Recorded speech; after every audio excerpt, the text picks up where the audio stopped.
أعوذ بالله السميع العليم من الشيطان الرجيم. بسم الله الرحمن الرحيم، والصلاة والسلام على أشرف الأنبياء والمرسلين سيدنا محمد وعلى آله وصحبه ومن دعا بدعوته وسنى بسنته إلى يوم الدين، وبعد. السلام عليكم ورحمة الله تعالى وبركاته. الأمة جهر زنفرة ine wa kowa fatan alkhairi, sannan ina taya mu jaji, ina jajanta wa al'ummar jihar Zamfara a bisa yanayi da muka tsinci kanmu a cikin shi na rashin kwanciyar hankali da tarzoma da tashe-tashen hankula da suke faruwa a birni da ƙauyuka.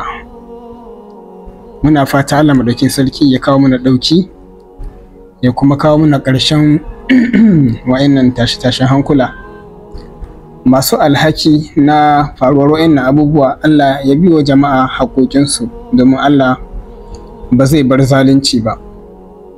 Komai yayi farko yana da ƙarshe. Ina ƙara ƙarfafa zukatan wa'anda abun ya shafa da su sani cewa duk abin da ya farko akwai ƙarshe gare shi. Jan hankali da zan mana, akwai baituka na Malam Ma'azu Hadija da yake cewa komai yayi farko akwai ƙarshe gare, sai rai guda ne babu mai kaushe shi. Komai ka gan shi a duniya farko gare, ko ka gaya mana rabuwa ƙage shi. Rayin da baya masassara ko zazzaɓi balle ya kwanta har a je dubo shi. Rayin da baya fargaban tsoron wani balle a ce wani za shi je shi buge shi. Ba za ka ce ya sauka yau a jiha kaza kuma gobe za shi sauka can al'arshi. Rayin da babu uwa gare shi bare uba, shi ba shi da balle a san jikan shi. Baya sayarwa rabbana balle a ce wani na biya ta bashi. Ine mana yayyafi da wa'annan gwalagwalai na tauhidi da Malam Ma'azu Hadija ya ainihin gabatar da su a cikin wasu kasidu nashi. Ina mai cike da kwaɗayi da fatan Allah maɗaukin sarki zai kawo ƙarshen wa'annan al'amura da suke faruwa, ko ba daɗi ko ba jima. Wannan shimfiɗa kenan. A gaba ta biyu, ina amfani da wannan dama in isar da saƙon gaisuwa ga dukkanin iyayenmu malamai. Na fara da malamai ne saboda su ne iyayenmu, kuma ni ɗalibin ilimi ne. Ina musu fatan alkhairi, addu'o'in da suke na samun zaman lafiya mai ɗorewa a jihar mu ta Zamfara, da umarnin da suke mana na mu yi wa'annan addu'o'i da karance-karance domin ganin jihar ta zauna lafiya. Ibtila'i da Allah ya turo mata ya zamanto wato ya ja baya, ko an ma daina shi baki ɗaya. Muna nan muna yi kuma za mu ci gaba insha Allahu. Irin su Sheikh Sirajo Muhammad Rabi'a, Malam Abubakar Fari, Sheikh Bashiru Sirajo Rabi'a, su Malam Sa'idu Aliyu Mai Kwano, su Malam Ahmad Umar Kanoma, da matare kama da su suna da yawa. Sai malamanmu na Alƙur'ani da addini wanda muka yi karatu a gabaninsu, irin su Baba Bawa, Malam Aminu Aliyu Mai Kwano kenan, da Malam Sani Aliyu Jambako, Malam Usman Aliyu Kaura, da Malam Awwal Muhammad Hidaya. Duka muna jinjina a gare su bisa wannan umarni da suke da kuma ayyukan da suke na fatan alkhairi.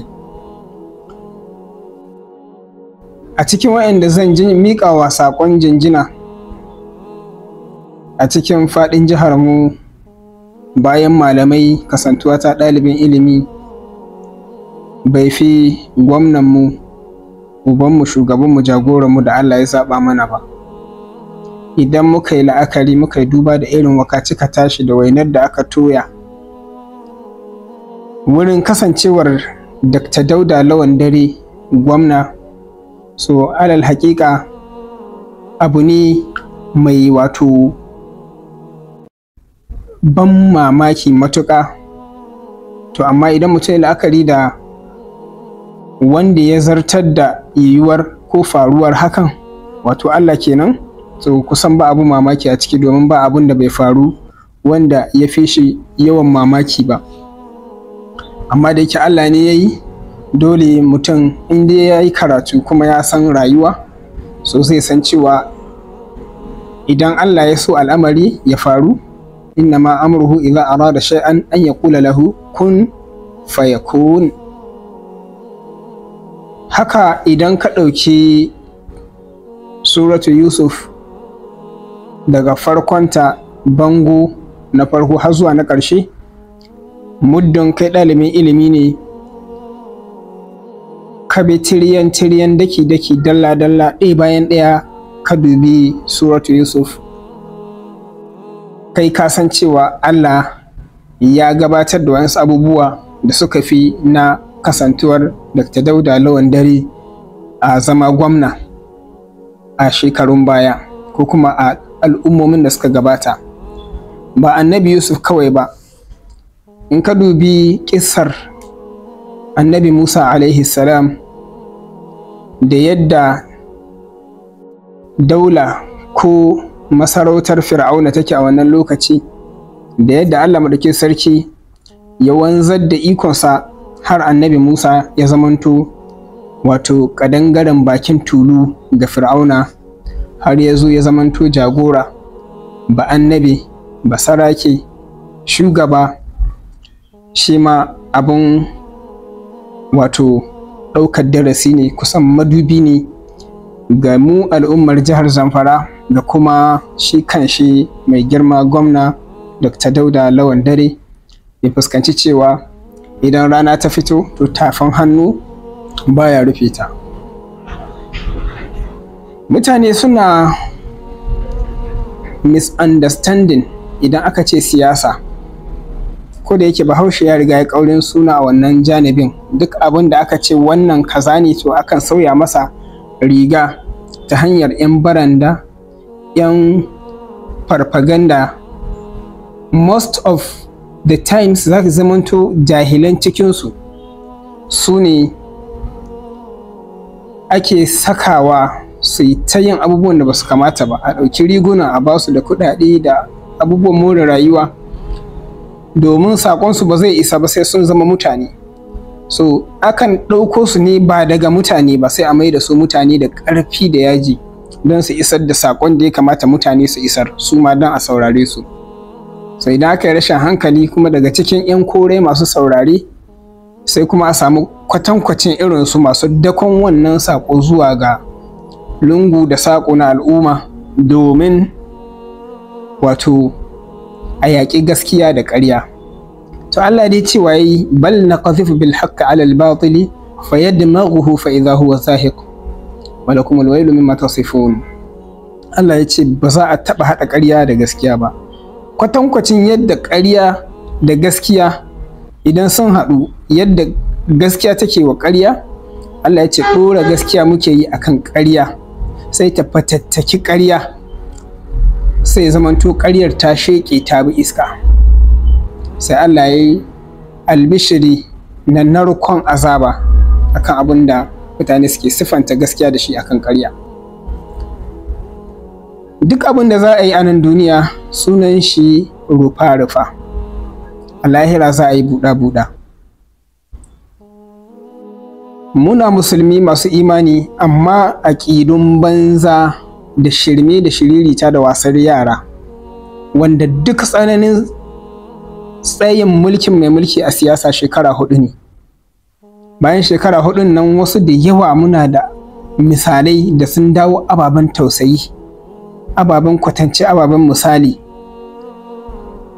saboda sun zamanto ba kowa ba a cikin al'ummominsu, saboda mulkin na ɗan lokaci ne, ba a tsaya kuma an yi abin da ya kamata ba, an bijire, an tsallake dokokin Allah da yawa a ciki.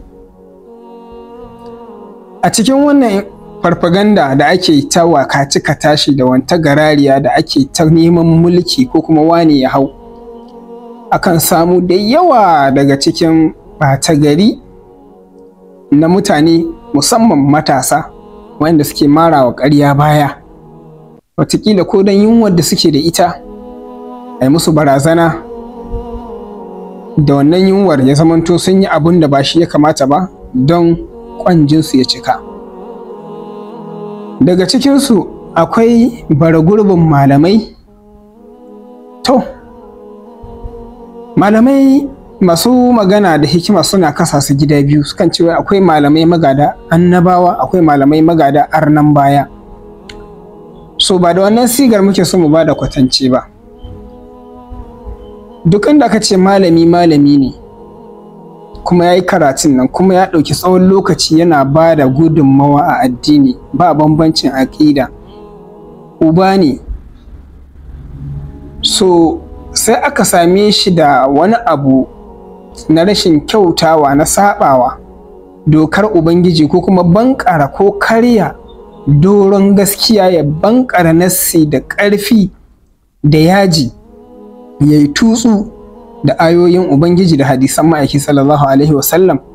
Da duk lokacin da aka samu haka, so abin yakan so saran duk wani malami ɗan uwansa, yakan so saran duk wani ɗalibin ilimi ya masa ciwo in ya san abin da yake yi, sannan yakan so saran al'umma ganin cewa wannan malami jigo ne a cikin al'umma, kuma yana da wato murya ta isar da saƙonni, an amfana da shi tsawon lokaci, kuma sai aka samu irin wannan al'amari a tattare da shi. To abin yakan yi wa mutane takaici matuƙa ta kowane janibi. To amma ya za a yi? Ba zai yi a rungume hannaye a yi shiru ana ganin barna tana faruwa daga ko'ina ba ne ba. Domin annabi sallallahu alaihi wasallam ya ce, ko dai ku yi horo da kyakkyawa, ku yi hani da mummuna, ko kuma wallahi in aiko muku da azaba da fitintinu da za ku yi ta roƙon Allah akan neman yayewar wa'annan musibu da fitintinu, wallahi in ƙi karɓa muku. Wannan ita ce hujjata ta farko ta yin magana. Hujja ta biyu, still mai tsira da amincin Allah yana cewa, man ra'a minkum munkaran falyughayyirhu bi yadihi fa in lam yastati' fa bi lisanihi fa in lam yastati' fa bi qalbihi wa dhalika adhafu al-iman. Wanda duk ya ga mummuna abun ki daga cikin ku, ya kawar da shi da hannunsa. Idan wada'i, matakin da kake bai baka dama, baka isa ka isar da ka gusar da wannan abun da hannunka ba, saboda la tulqu bi aydikum ila tahluka, kada ku saka kanku a cikin hallaka. An fi ƙarfinka a inda zaka isar da saƙon, ba za ka iya isar da shi ka gusar da wannan barna da hannunka ba, to kai da bakinka. Misali, kai ka isa ka sa hannunka da ƙarfi ka bankara shugaban ƙasa ko gwamna ka ce ya bar kaza, lalle ya bar kaza, ba za ka iya ba. Kai ko mahaifinka daga ka gashi kullum, ba ka isa ka ce ka hana shi abu da ƙarfi ba, sai dai ka sassauto daga mataki na farko ka dawo mataki na biyu. So kasantuwar wasu maluma da suke wuce gona da iri, musamman malam da ya fito, muna jin takaici, ni dai na ji takaici a ce ka riƙe kwamishinan lamuran addini a jihar Zamfara tsawon lokaci, tun muna mutsi yara ba mu san abin da muke yi ba. Muke jin karatuttuka da tafsirai da wa'azozi da ke yaduwa, har kana da take da mu kanmu muna son mu ji an faɗi wannan take saboda kishinmu da aikin da kake yi. Baya ga haka, ni nan na sauke video clip naka ba su da adadi, daga cikinsu wanda aka yi fira da kai kake fariya gwargwado, ba fariya zan kira shi ba, ma'ana kake alfahari, domin ka alfahari da abin alkhairi ai abu ne mai kyau. A ƙungiyar Izala ko kuma a cikin ɗaliban Malam Abubakar Gumi, babu mai ƙanƙantar shekaru irinka da ya karɓi certificate na wa'azin ƙungiya a mataki na ƙasa a wancan lokacin tun 93 in ban manta ba a cikin abin da na ji kake da wannan certificate 93 zuwa yau shekaru 30 kenan. To kaga idan misali aka ce shekara 30 da shekarunka yanzu na haihuwa, with due respect misali ba kuntatawa ba ne, misali ina kirga shekarunka na da'awa da wannan certificate da kace ka karba aka hada da shekarunka na haihuwa, tabbas ka taka rawar gani. To amma abin mamakin shine a irin yadda a siga a siyasa a yadda kai wa gwamna Dauda abun a ajiye magana siyasa a gefe, ban taba magana akan siyasa karara irin wannan ba, saboda ni na fifita kaina, na aje kaina a bangaren matsayi na ɗalibi na ilimi. Kowane gwamna ya zo Zamfara dai bamu da wani gwamna ko ba mu yi lalacewa da za a ce wanda ba musulmi ba ya zo ya samu damar fitowa takarar gwamna, sai dai mu ce musulmin ma na kwarai da wanda muke ganin bara gurbi ne. So banda takaici kowa yi cikinsu ya zama gwamna, balantana in fito in daga allon kafaɗa in yi toroko in yi buroko ƙoro akan cewa lallai sai wani ya zama gwamna ba. Duk wanda ya zama gwamna a matsayinka na ɗan jihar Zamfara mai kishin al'ummarsa, wanda wayansu matsaloli suka sha makanci gabansa yake neman ya za a yi yakice su, a ce yau an samu zaman lafiya a Zamfara, ban tsammanin matashi mai hankali zai mai da kansa a cikin siyasa dumu-dumu to or die cewa lallai sai wani. Duk wanda ya hau gwamna matsalar ka shine tsaro ya samu a jihar Zamfara. Amma bil'aks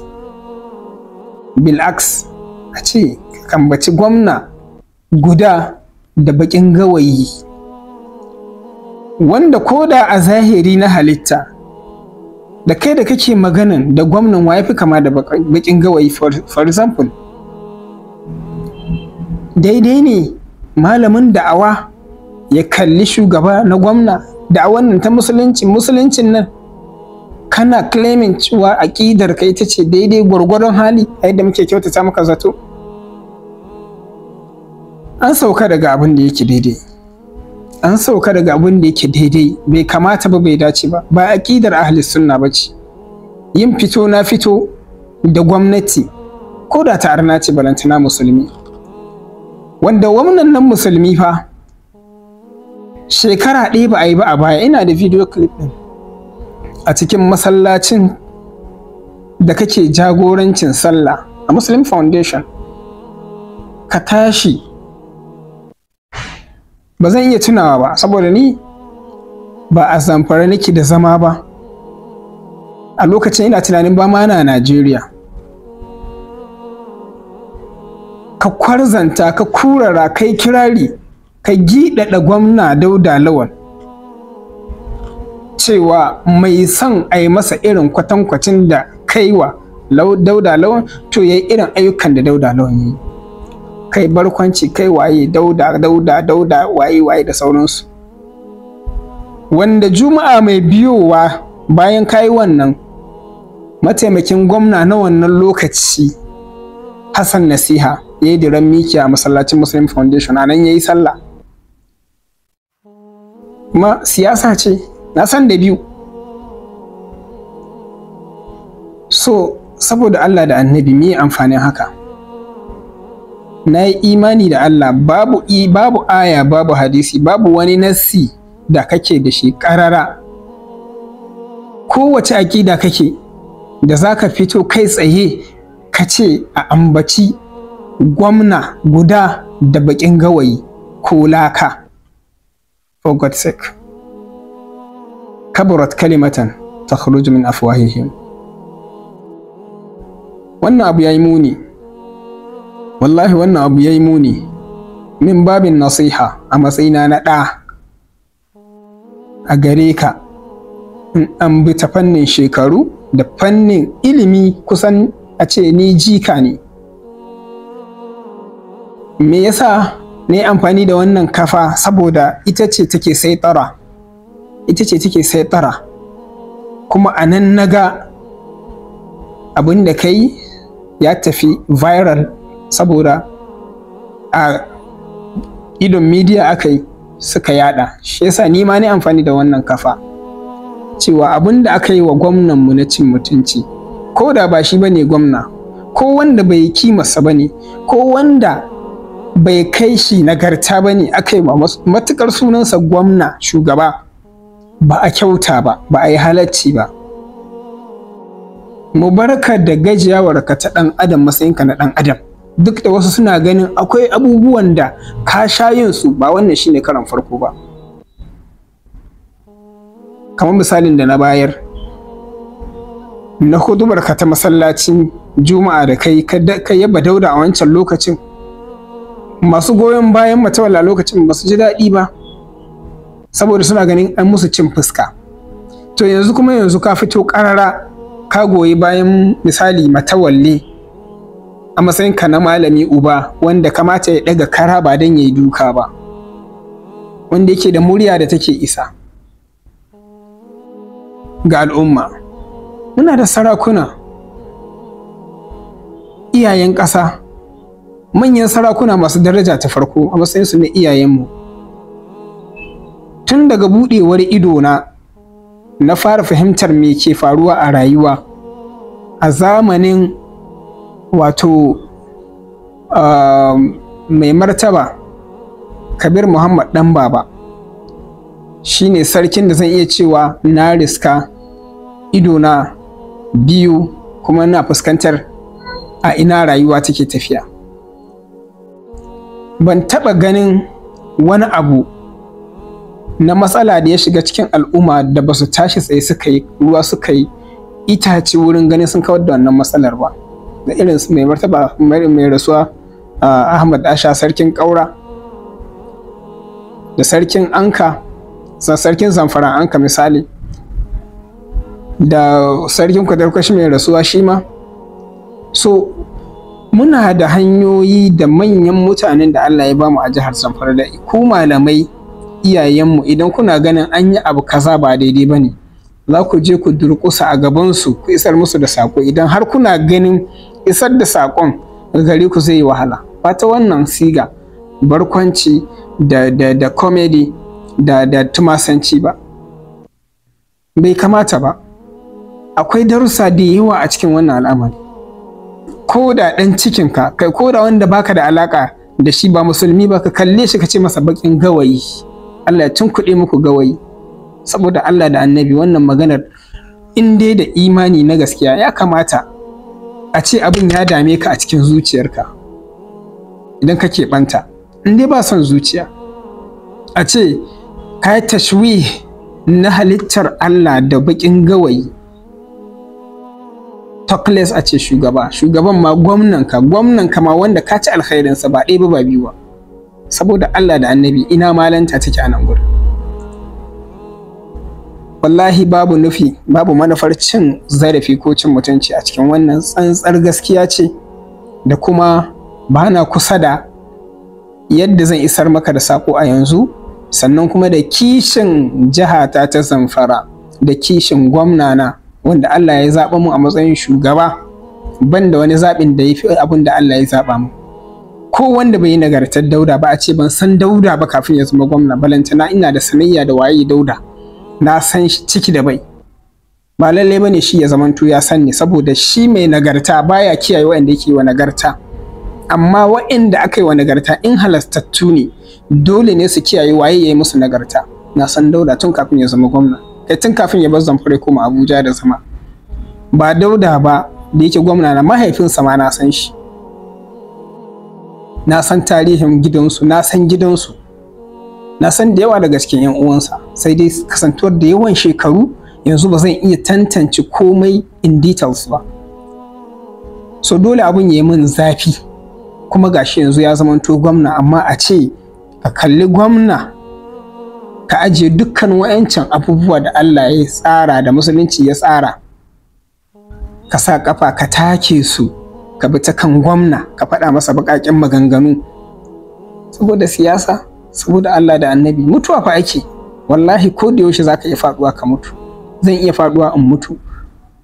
kansa gwamnan zai iya faɗuwa ya mutu, ba wanda ba zai iya faɗuwa ya mutu ba. Ya za ka yi da haƙƙin wani, musamman na yi wa Allah yaji, ka ƙaurace wa Allah da manzonsa a matsayinka na da'i. Wannan abu ya yi muni matuƙa, ya wallahi saɓa wa tafarkin sunna, ya saɓa wa tafarkin salaf, ya saɓa wa tafarkin al'ada. Domin wallahi in a duniyar da ne kafin musulunci ya samu gindin zama 100% a ƙasar Hausa, gwamna kai dagaci kai dogarin sarki ma da zai wuce a hanya ba a isa a ɗaga kai a kalle shi ba wallahi, balantana har ya faɗa a faɗa, daɗa balantana kuma a kama suna ko kuma a ce a aibanta shugaba da irin wannan mummunan kalma. Wannan al'amari ya yi muni matuƙar gaskiya. Saboda haka ni a kira na zuwa gare ka malam shine ka ajiye duk wani abun da kake ji. Allah ya baka girma, ya baka daraja, ya baka matsayi, ya baka sarauta, ya baka ilimi, ya baka dukiya, ya baka komai na rayuwa, ba abun da Allah ya hana maka. Dukkaninsu sunansu jarrabawa ne. wala yajrimannakum shana'anu qaumin ala alla ta'dilu i'dilu huwa aqrabu littaqwa. Ita ce shawarar da zan bayar. Musulmi na gari, abinda annabi yake cewa man salimal muslimuna min lisanihi, ita ce kofar farko. Musulmi zar shine wanda musulmi suka kubuta daga sharrin harshensa, shine abu na farko. Ɗaliban ilimi sun san menene ragowar hadisin, wanda kuma ba shi da ilimi ya tambaya. So saboda haka kada jin ni wane ne, Allah ne ya baka wannan matsayin kuma shi ya hana kai abin da kai. Ina ganin ba faɗuwa ba ne ka fito ka jaye kalamanka. Idan ka janye kalamanka ta wannan kafa da ka watsa wa'annan bayanai, sannan kuma ka canza usulubi. Idan haka ne tsarin halittar ka, to ka dage da roƙon Allah. A matsayin mu na 'ya'ya za mu taimaka. Allah madaukakin sarki ya kwaɓe ka, ya hana shaidan samun tasiri akan ka lokacin da duk ka samu dama, ya zamanto abin da zaka faɗa ya zamanto ya dace da wato ainihin karantarwar manzon Allah sallallahu alaihi wasallam.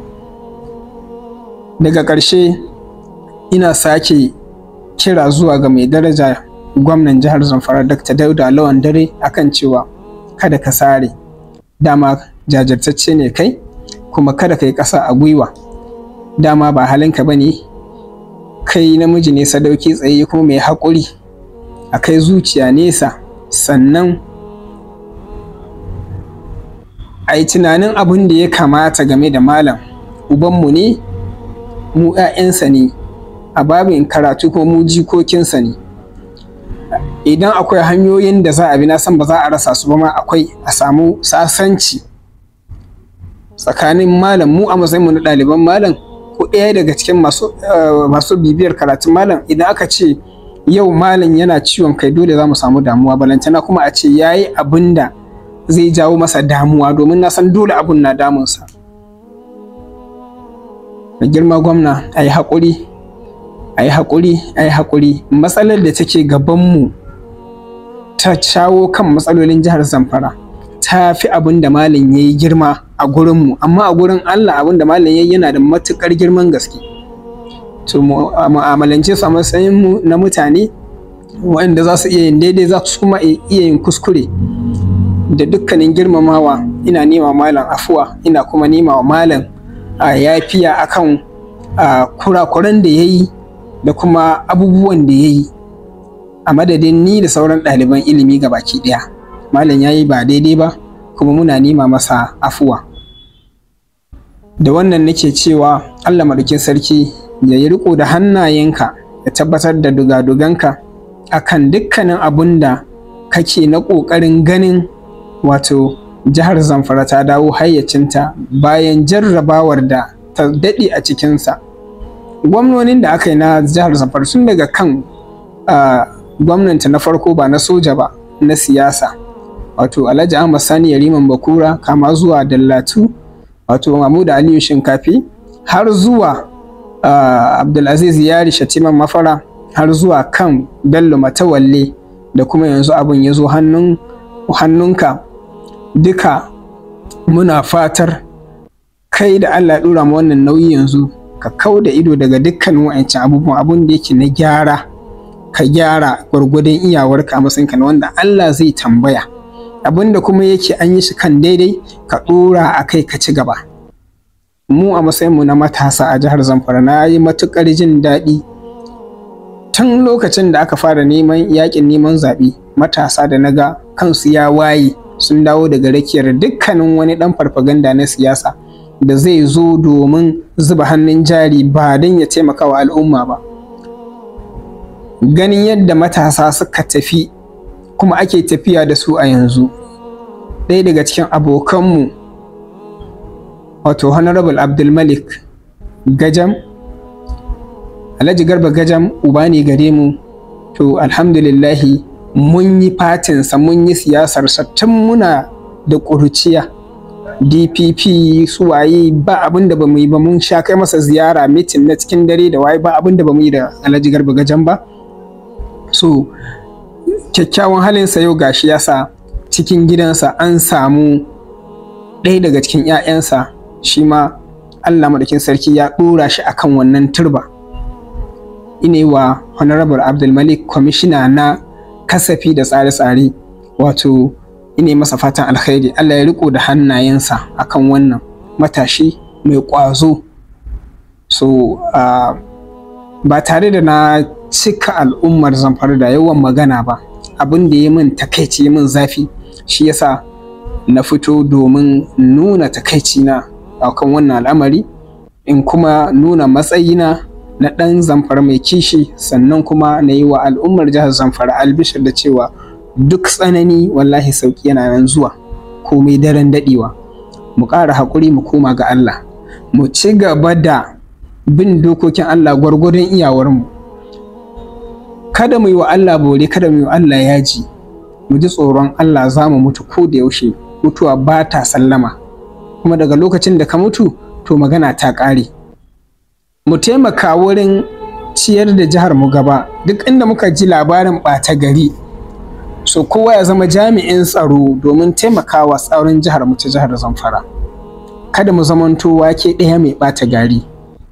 Duk lokacin da ka ce ka gurɓace, to 'yan uwanka suna da haƙƙi a kanka, al'ummar unguwarku suna da haƙƙi a kanka, al'ummar garinku suna da haƙƙi a kanka, da kuma jihar ka gabaki ɗaya. Saboda duk wanda ya shiga cikin taraddudi da tsoro da firgici da razani ta dalilinka, ka ɗauki haƙƙin da ba za ka iya sauke shi ba.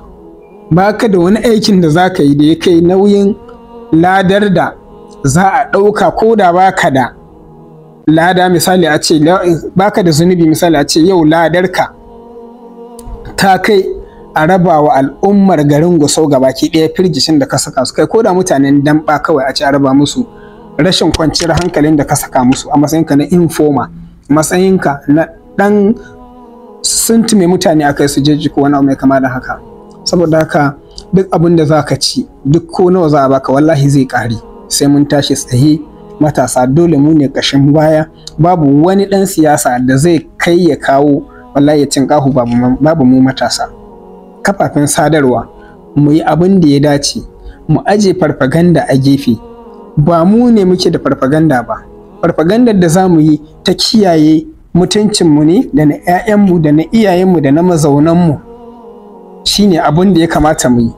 Amma tumasanci, habaici da duk ba namu ba ne, ba mu kai wannan matakin ba yanzu. Mu bar wa waɗanda ba su da matsaloli a jihohinsu su yi wa'annan.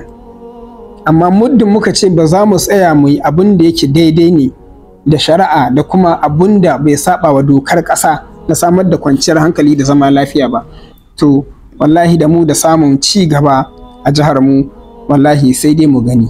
Saboda akwai sa'annin jihar mu da aka yi su tare, mu waya mu gani. Haka suke mu kalli jihar Jigawa, za mu kwatanta ta da Zamfara yanzu in terms of ci gaba, ko da a cikin gari ka je Dutse ka zo Gusau ka gani, the difference are clear. So saboda haka da wannan nake a takaita kalamaina, sai kuma fitowa ta gaba in Allah mai kowa mai komai ya sa muna da rai da lafiya. Muna fata Allah ya kiyaye mana al'ummar mu ta jihar Zamfara, ya kiyaye mana Zamfara, ya kiyaye mana kowa da komai na dukiyoyi da al'ummomi da kadarorinmu da mutuncinmu na al'ummar jihar Zamfara a idon duniya, ba iya Zamfara kawai ba. Wannan yasa nake tuna wasu kalamai na Alhaji Sani Sabulu na Kano ma a wata talla da ake sakawa a rediyon jihar Zamfara, daga tambarin Gusau ake ce masa ko Sa'idu Mai Shanu Gusau, yake sakawa a gidan rediyo tun shekaru 20 haka 25 da suka wuce. Idan aka saka, Sani Sabulu zai ce da Kano da Kaduna da kewaye duka Kano ma a gabansu, amma wajena.